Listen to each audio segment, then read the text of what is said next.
Hello, welcome back, or if you're new here, hi, I'm Georgia and I talk about books on the internet, mostly gay books, and if you clicked on this video, it's probably because you're interested in gay books. Obviously, I read a lot of books, I talk about a lot of books on this channel, but the way I kind of work this channel is I will think of a video idea, then I will read specific books for those videos, like my Lesbian read series. I've got a video coming up where I read books that were recommended to me on Reddit. You get the gist. I read specific books for specific videos, but I also read lots of books for fun as well that I actually don't ever end up talking about on this channel, and then I'm like, I need to find an excuse to talk about these books I've read and loved or hated, and that is what this video is. I'm going to tell you about the 10 queer books I've read recently that I haven't spoken about in any other videos, because why not? I want to talk about them. Let's do it. I've just realised I've got loads of stuff on here. It's not very aesthetic, is it? Let me just move all the crap. Let's make it look neat, shall we? Beautiful. Look at that. Lovely. So the first book I want to talk to you about is Here We Go Again by Alison Cochrane. I have wanted to read this book for such a long time. I think it got released like a year ago and it's literally been on my to buy list ever since then. And then it just so happened to be on Kindle's 99p book deals, I think last month, and I jumped on that. I read it on my Kindle and I was underwhelmed. It was a real mixed bag, this book, for me, actually. So the premise of this one is a bit convoluted. Hear me out. So our two main characters are Rosemary and Logan. They were childhood best friends when they were teenagers, then they had a massive falling out when they were 15 years old, and now they're in their early 30s, and let me tell you, neither of them has got over anything that happened when they were 15 years old. They still act like actual children. It is really, really infuriating to read. But they're now in their early 30s and they are both teaching at the same high school in the town where they grew up, like the high school they went to as kids. They are now teaching at together and they hate each other. They completely hate each other. But they do have one very important thing in common, and that's that they both love their old high school teacher. I'm not talking about like being in love, they just like love him as a person. He was both of their confidant when they were teenagers, when they were both coming out of the closet. He is called Joe, and he was a very out and proud gay teacher at their school, so they both very much gravitated towards him. And then when they came to be teachers at this school, they formed a very close bond. So you've got Joe in the middle, and he loves Rosemary, and he loves Logan, and Logan and Rosemary hate each other. But Joe is dying. He is dying from terminal cancer, and his final wish on this earth is to make a road trip from where they are in Washington, like the state of Washington, all the way to the other side of the country, to Maine, where he has a beautiful house on the coast. And he's like, I just want to die in my house on the coast, overlooking the sea with my dog and my record player, and I want you guys, who hate each other, to take me road trip style. Rosemary is super uptight. She is very, very type A. Everything's got to be planned. Everything's got to be organised. I very much found myself relating to Rosemary at a lot of points in this book, whereas Logan is the opposite of that. She is a fuckboy. That comes up constantly. She is a fuckboy. She doesn't have feelings for anyone. She just kind of like sleeps around and hurts people's feelings, whereas Rosemary is a virgin still. They're like polar opposites in every way. And Logan just doesn't really have a care in the world. She just goes through life doing whatever the hell she wants, not really caring. I did not like Logan. I also didn't super like Rosemary, but she also reminded me a lot of myself, so that could be psychoanalyzed, I'm sure. But Logan, she was still a teenager. And you've got these two characters in their early 30s, still so butthurt over things that happened when they were 15 years old.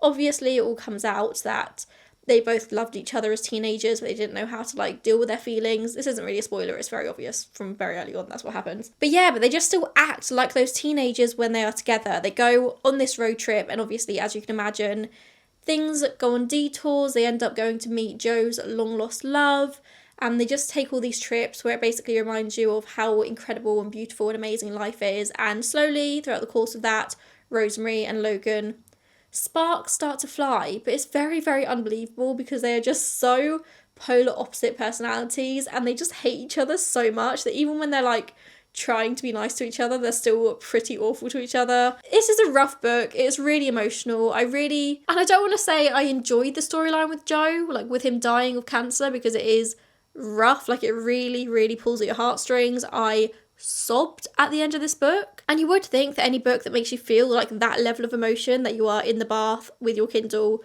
literally snot crying, is a very good book. But I just couldn't get over the Rosemary and Logan of it all. I love the Joe storyline. I love the road trip. The two main characters just sucked. I hated them. So yeah, take from that what you will. I gave this a very middle of the road 3-star rating. If it wasn't for the ending and the emotions it made me feel, it probably would have been even lower than that. But like, clearly the characters got under my skin a little bit, because it made me feel things. It made me feel a lot of things. Not all of them good. Speaking of books that made me feel things, Blue Sisters by Coco Mellors. Oh my god, this book. I hear people either say they hate this or they love it. And there's never really much of an in-between. I am firmly in the love it camp. My sister bought me this for Christmas and she actually annotated it for me. She like tabbed it and wrote little notes in it, and I really feel like that made me quite biased in the reading process. But I do think even without the adorable annotations, I still would have loved this. I do think this is a book that's going to hit you a lot harder if you have sisters. Like, the way Coco Mellors was able to encapsulate those sister relationships was kind of mind-blowing, actually. Like, the way that your sisters are the people that you might hate the most in the world, but also love the most in the world at the same time. You might not like them, but you will do anything for them. I love my sisters, don't get me wrong, but like, if you have sisters, you know what that kind of relationship is sometimes. So the storyline here is basically 3 of the sisters, Avery, Bonnie and Lucky, trying to come to terms with the death of their other sister, Nikki. She suffered really badly with endometriosis. It took over her entire life, and she ended up taking a lot of drugs that she shouldn't have been taking just to deal with the pain. There's a big theme of addiction running through this book. It very much talks about how addiction runs in families. But Nikki ended up taking too many of these drugs for her endo pain and ended up dying. And Bonnie, the second sister, was actually the one to find her sister dead. And in the year since Nikki's death, they've just all been desperately trying to cope with their grief in their different ways. They all deal with it in completely different ways. Nikki's death very much flings them apart. They don't really know how to be sisters without Nikki holding them together. She was very much the glue. And now they just don't really know how to relate to each other. This book, honestly, again, made me cry so hard. Even thinking about this, talking about this right now, I've got a lump in my throat. I very much relate to Avery, who is the older sister. She is a very type A, very sort of strict lesbian who lives in London with her wife Cheaty. And she is going through it. Her wife really wants to have children, but she loves her wife more than anything. She doesn't want to lose her wife, but also she doesn't know if she wants kids, and she also doesn't know how to deal with the emotions around that, so she kind of goes a little bit off the rails. She's also an ex-addict, and she has spent the last 10 years of her life just desperately trying to stay on the wagon, and all of this uncertainty in her life is really testing her. I related to Avery so much, like, bar the ex-drug addiction, I felt like this could be me. Like, a lot of the things Avery does, a lot of the older sister habits, the trying desperately to fix everything and keep everyone together and make everyone happy at her own, what's the word? What is the word? Brain blank. I literally cannot think of the word I'm trying to go for then. At her own disadvantage, I suppose, maybe. That's not the right word, but we'll go with that. Yeah, Avery is me. I really felt her on like a very cellular level. Whereas Bonnie very much reminded me of one of my other sisters, and Lucky reminded me of my younger sister, and it just felt like we were written about. And yeah, I'm trying not to cry even thinking about it. The effect this book had on me is genuinely insane. It is beautifully written. It is stunningly written. Each chapter is a different sister's point of view, so you get all of their stories and all of their emotions, and you see how miscommunications happen, and you see their frustrations with one another. But then it goes to the next chapter and you see like the other sisters just trying to like make everyone happy or trying to fix things, but it's being misconstrued. Oh, I love this book so much. This is my favourite read of the year so far. Easily. Next up we have the lesbian classic Oranges Are Not the Only Fruit by Jeanette Winterson, and I have put off reading this for years because I was so scared I wasn't going to like it, and then I was going to have to come on the internet and admit to everyone that I didn't like this book. And you know what?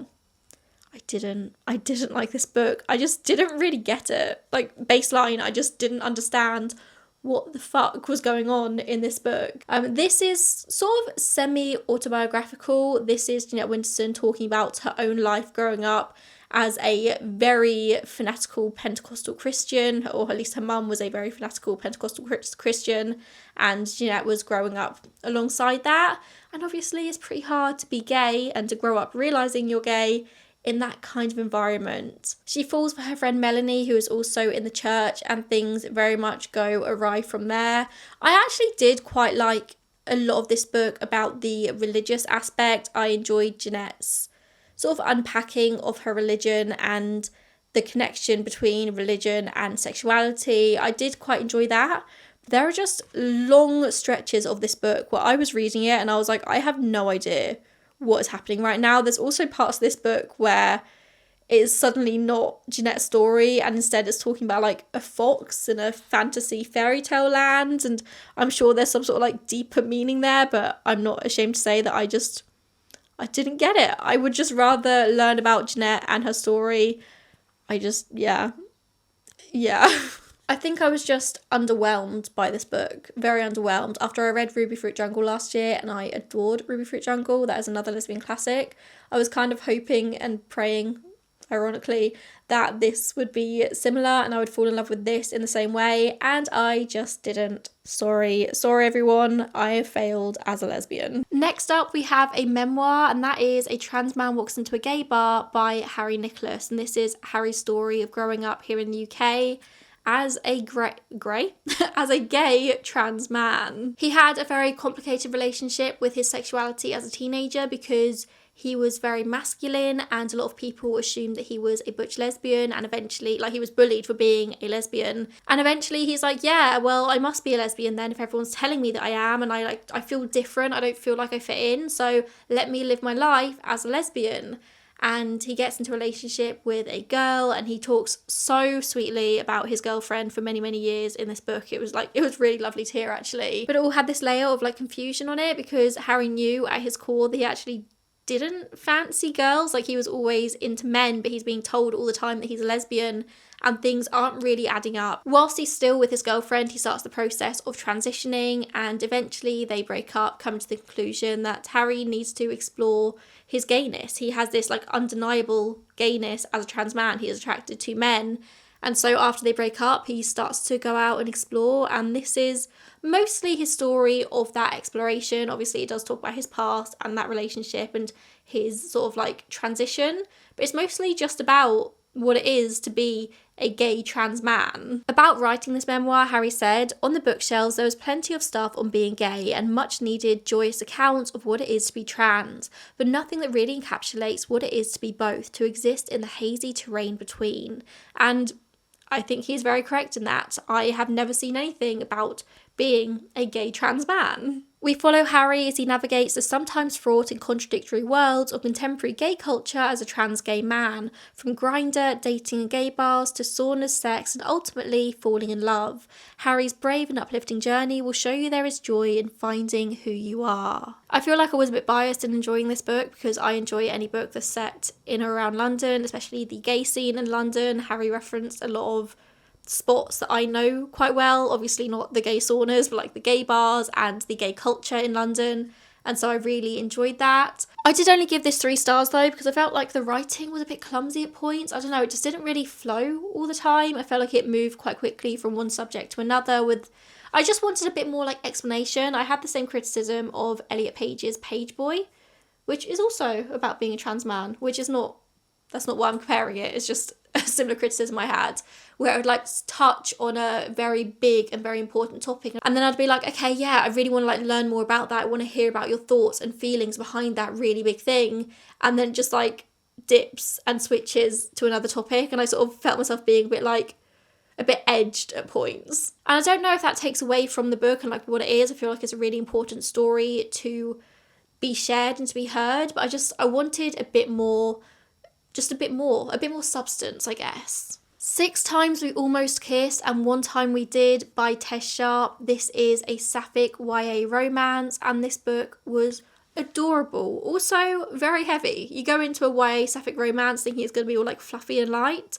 No, there's a lot of death in this. A lot of death. Penny and Tate's mums are best friends, like ride or die, there for each other no matter what, kind of best friends. Meaning that Penny and Tate have always kind of just been like shoved together in life. They're essentially sisters. They're basically raised alongside each other. Actually, no, I retract my sister's comment, because considering this is about their romance, maybe that's a bit gross. But you get what I mean. Like, they were raised alongside each other.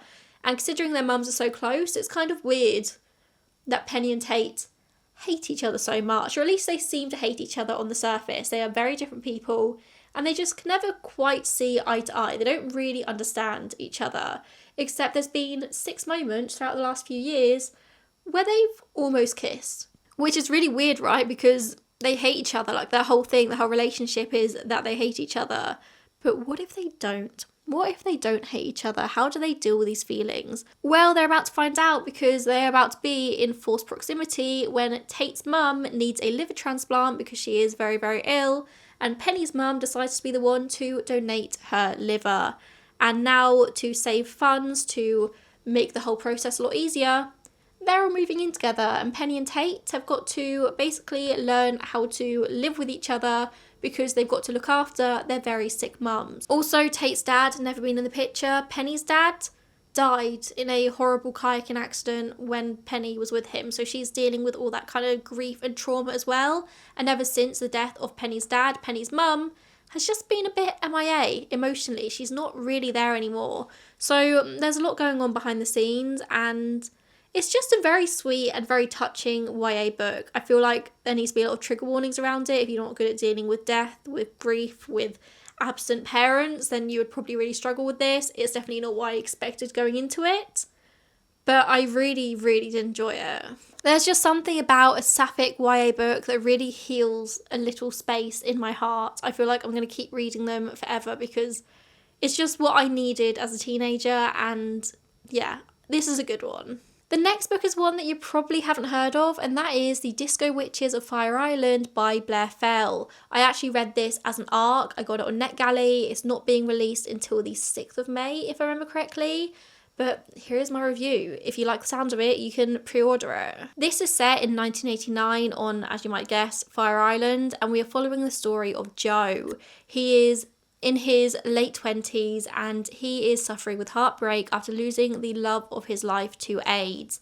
And he has very much been in just this dark hole, trying to do anything he can to mask the feelings, to hide everything he's been going through. And so he decides to go to Fire Island with his best friend Ronnie, where they're going to work and sleep with men and get a rich boyfriend for the summer. Like, that is all they want to do, or at least that's all Ronnie wants to do. Joe's just kind of there along for the ride.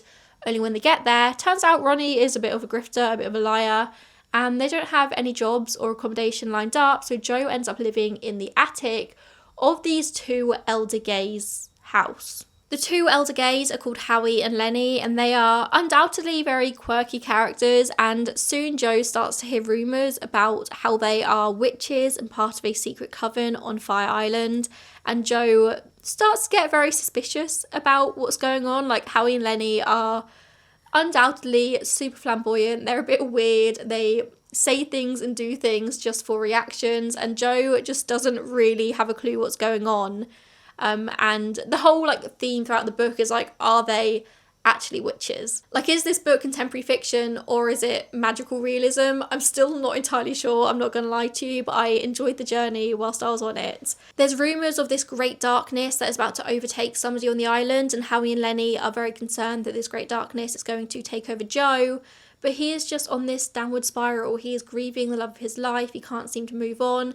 Every time he tries to sleep with somebody else, he just can't bring himself to do it, and he just doesn't want to be helped, essentially. It is a really beautifully written book. I feel like I just really enjoy reading anything about this time in queer history, the AIDS crisis. We all know at this point that I am super interested in queer history, especially modern queer history, anything about the AIDS epidemic. I want to learn, I want to read as much as I can.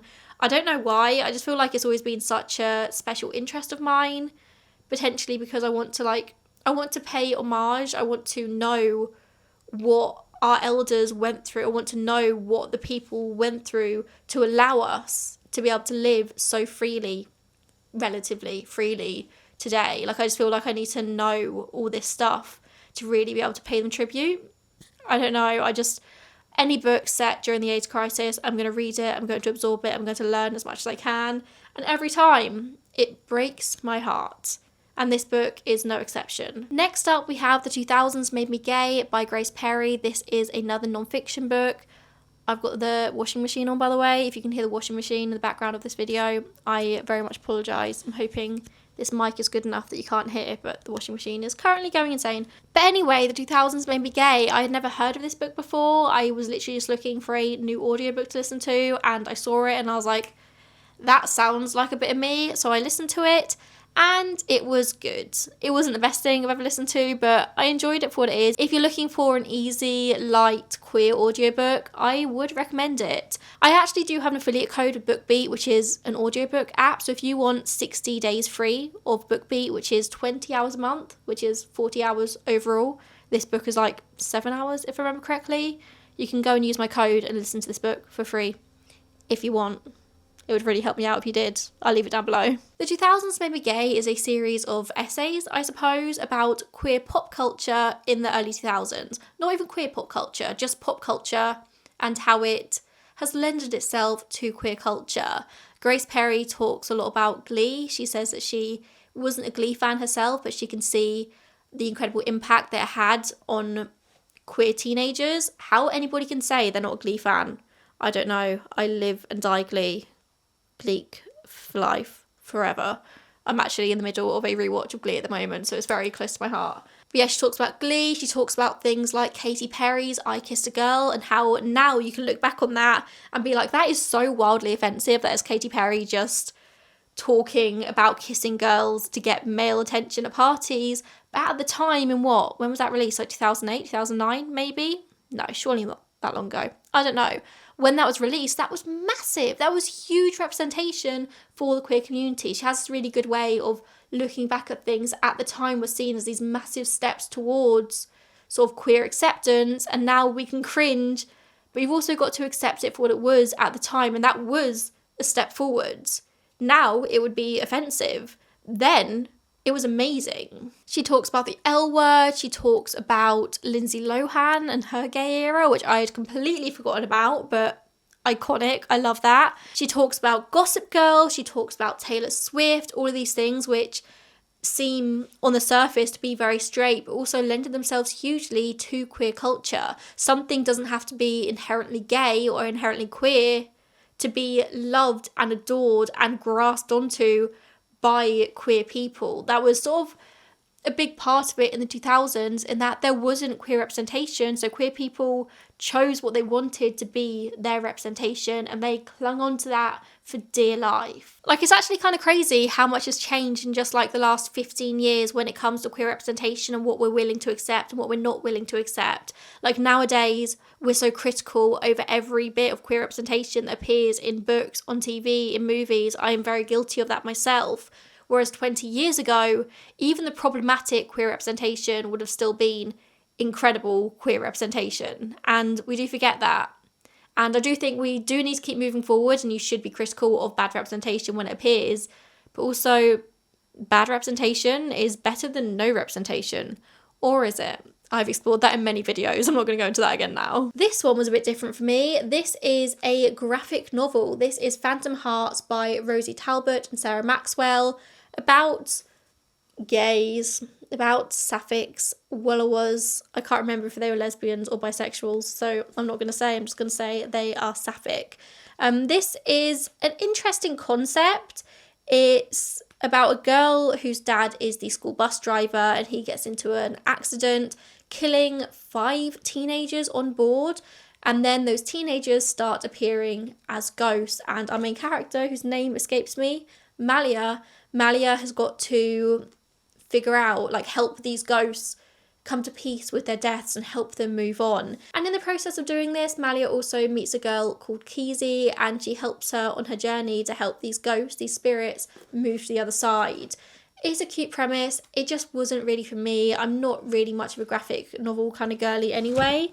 I didn't really super vibe. Like, it's beautiful artwork, don't get me wrong. Like, it's not ugly artwork. But I really struggled how every character looks like an Instagram model. Like, it's kind of hard to take the emotion seriously when in every frame they're just like posing into the camera. Into the frame. I don't really know what you call it, but like, you get what I mean. If you're into graphic novels generally, you'll probably enjoy this a lot more than I did. I can admit it's just not my thing, and so that definitely does affect my review of it. But yeah, it was the Instagram faces that I just couldn't quite get over. And they all look the same. Every character, especially the men, all look the same. So I had no idea what character we were dealing with at any point, because they all looked exactly the same to me. Do all men look the same? I don't know. They do in this book. So there are all the books I've read and finished, but I just want to talk to you about 2 books I'm currently reading. I'm about halfway through both these books, so this is not a full review by any means, but I just wanted to tell you about them in case they took your fancy. We have Paul Takes the Form of a Mortal Girl by Andrea Lawler.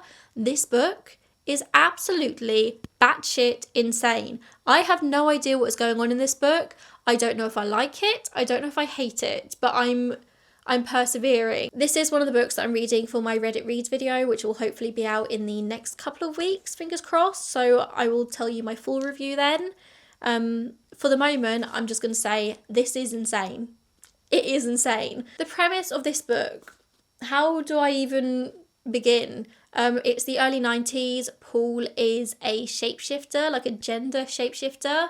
He can very easily switch between a male body and a female body, and he uses that essentially. I'm about 125 pages in, and all he's really used that for so far is copious amounts of sex. This is graphic. When it comes to the sex, Paul is very sex motivated, sex focused, and that seems to be his only really direction in life, like who can I shag next? Which, iconic, really, I love that for him, but it does mean it's kind of lacking a storyline at this bit. There was a bit where he went to a lesbian festival as a lesbian, so took on his female form, and then spent the entire week sleeping and falling in love with a lesbian, and then at the end of the week had to be like, bye, I might never see you again, which was just very much a lesbian experience.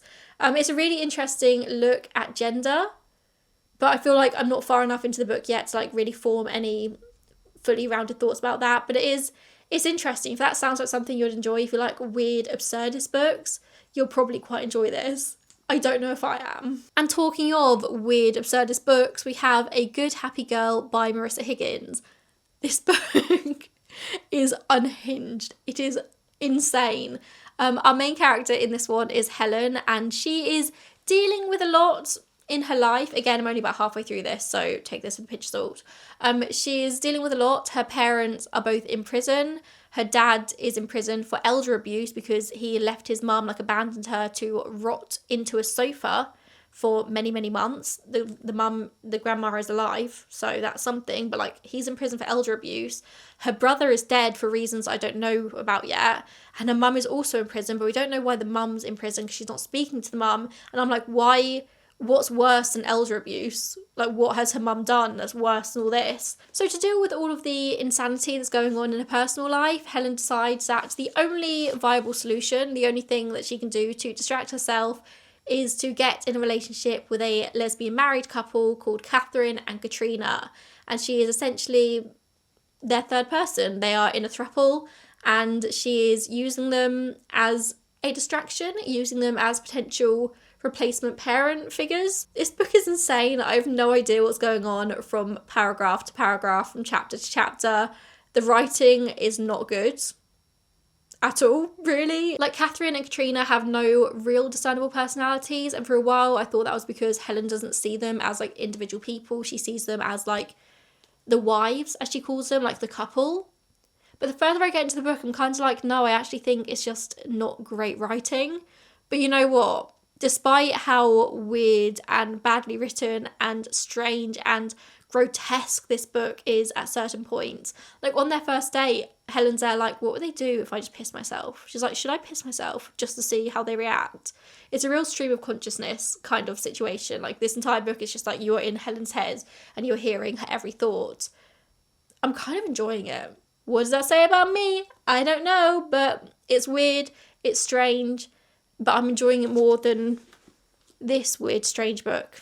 at this moment. I'll keep you updated. I'll let you know if my thoughts on either of these change at any point, but I'm intrigued. I'll finish them. We'll see. And there you go. There are 10 queer books I've read recently. Let me know if you've read any of these. If you have, do you have the same opinion as me? Did you hate any of these ones I really loved? If you hated Blue Sisters, I was about to threaten you, but I'm not going to threaten you. I'm going to say, if you hated it, let me know why. Because a lot of people really did not like that book, and I cannot fathom it. If you hated it, do you have sisters? Is my key question. Anyway, just chat to me in the comments. Just engage with this video. Make sure you give it a thumbs up and subscribe if you're not subscribed already. You've watched this far into the video. So if you're not subscribed, that's crazy of you. You should subscribe and join us over here. I talk about gay books a lot. It's kind of my entire thing. Anyway, thank you so much for watching, and I will see you in the next one. Bye, guys.